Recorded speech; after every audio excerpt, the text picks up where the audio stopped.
Rumah yang berada di Jalan Ciatul nomor 8 Bandung yang merupakan wujud penghormatan kepada seorang perempuan yang ikut merintis kemerdekaan Indonesia.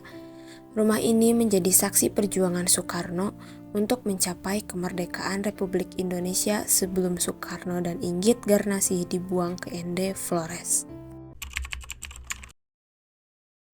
Ibu Inggit dilahirkan di Desa Kamasan, Banjaran, 17 Februari 1888. Dia tiga bersaudara.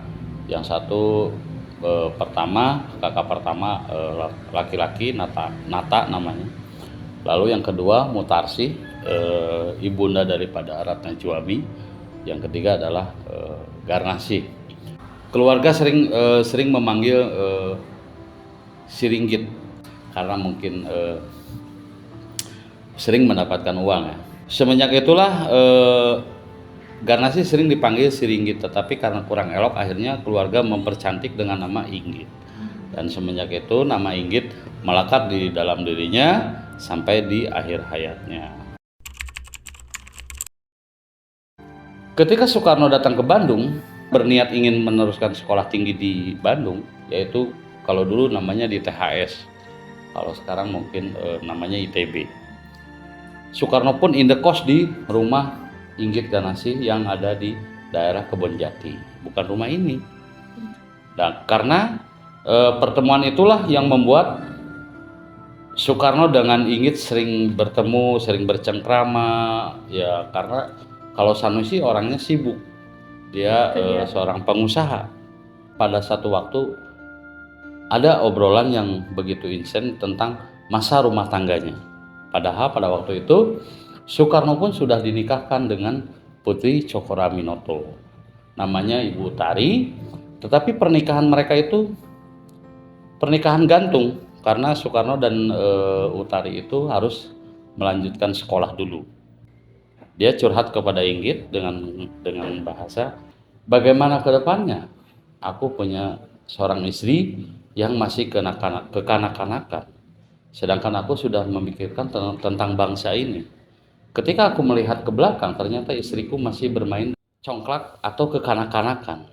Akhirnya 1923, Soekarno pun menceraikan Utari, mengembalikan kepada bapaknya, dan lalu pulang ke Bandung dan sekaligus melamar Inggit kepada suaminya.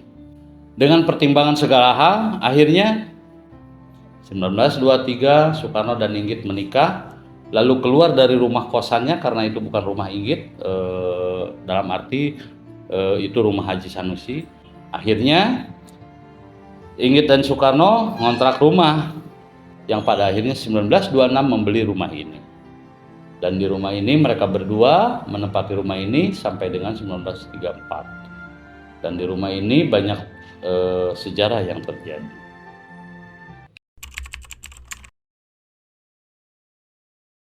Tadinya oleh ahli warisnya cucunya ya, karena anak angkatnya Ratna Juami sudah punya rumah, tapi pada akhirnya Ratna Juami menjual rumah ini karena rumah ini sangat bersejarah, harus diabadikan atau harus dilestarikan dengan cara rumah ini dijual ke pemerintah pada tahun 1993 entah sampai berapa ya. Rumah ini pun dijual. Tadinya rumah ini dijual rumah dengan isinya, tetapi sayangnya pemerintah pusat pada waktu itu melarang, hanya membeli rumahnya saja. Padahal pemerintah daerah sudah siap membayar semuanya. Pada akhirnya ya rumah ini pun menjadi aset provinsi di bawah Dinas Pariwisata dan Kebudayaan. Ketika Soekarno dimasukkan ke dalam penjara Bancai dan Sukamiskin, Inggit Garnasih berjuang untuk memenuhi kebutuhan hidupnya dan kebutuhan Soekarno di penjara.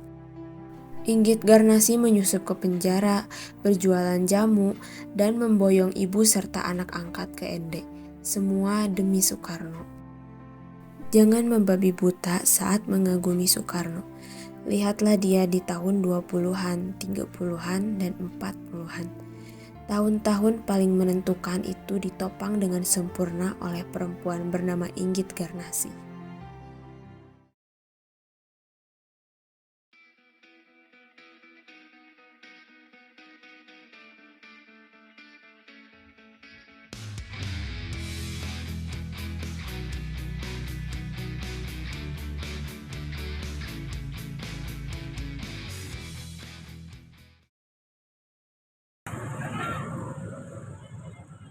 Tuh, nyengso, sit.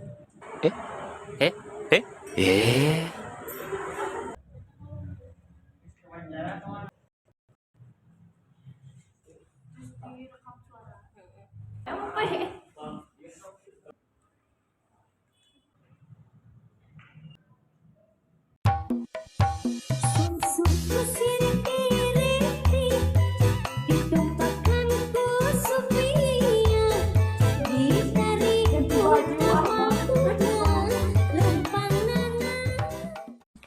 Assalamualaikum warahmatullahi wabarakatuh. Perkenalkan, nama saya Fajar. Di sini saya akan menceritakan singkat sejarah pribadi saya. Saya lahir pada 15 Juni 2006 di Bandung.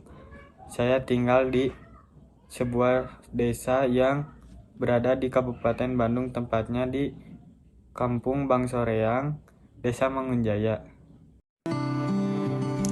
Pada tahun 2001, ayah saya membeli tanah dan rumah milik almarhum Bu Una.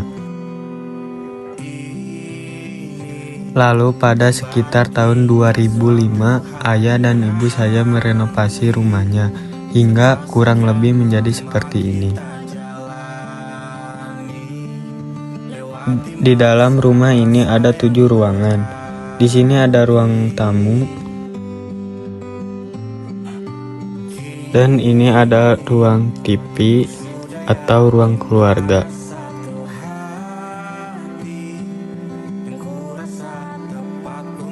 Lalu ada 3 kamar. Yang pertama ada kamar ayah dan ibu. Kamar kedua ini kamar adik saya. Dan ini kamar terakhir, kamar saya.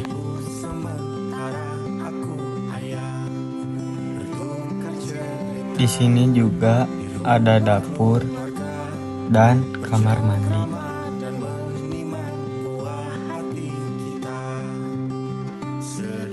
Lalu ke lantai 2.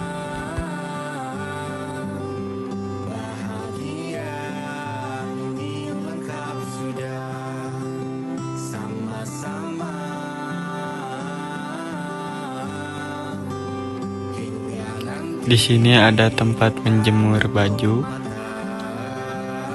dan ada juga pemandangan indah.